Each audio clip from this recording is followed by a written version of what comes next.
Hey YouTubers, good morning, it's Robb Moffett. Guys, years ago, one of the first jobs I ever had, I've had a lot of jobs, but one of the first ones I ever had was probably one of the best ones I've had. I was working in the Merchant Marines for several years on ships. I worked on oil tankers and on container ships and ro-ros, roll-on, roll-off vessels, mostly out of Miami on the Union.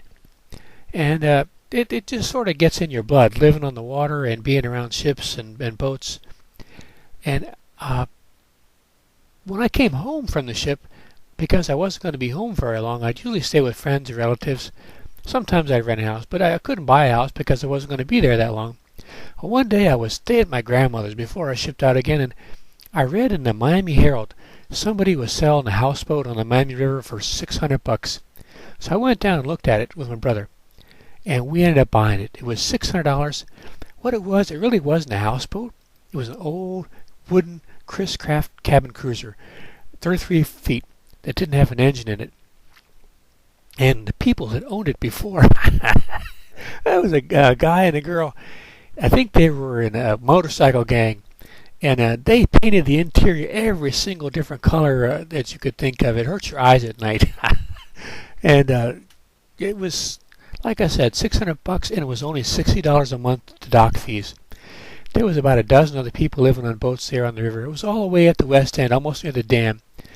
And I ended up living there a year. It was one of the most interesting, fun times I ever had. And the people in the dock area, it was like something out of Cannery Row. It was just the sort of people you would imagine living on old boats at the end of Miami River in 1970s for $60 a month. It was pretty interesting, to say the least. But I had a little skiff, a little wooden mahogany skiff, an outboard, and I'd go down the river whenever I wanted to go fishing. It was a blast, I tell you.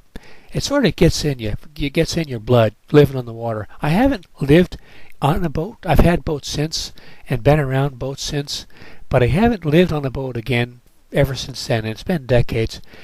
And I've been thinking about it more and more, about maybe getting something small that wouldn't cost a lot of money, and if it sank, it wouldn't be a big problem.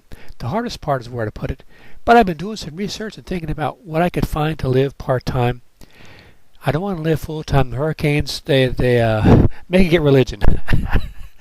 But I've been thinking about it. I've put together a whole bunch of photos of stuff I found of really small houseboats that looked interesting to me. I thought you guys might be interested too. If you like living on water, living around the water, living on boats and houseboats, I thought this video might be something you guys would be interested in. Hope you like it, guys. And maybe you see me out there one day pretty soon. Take care, everybody. I add new videos every week.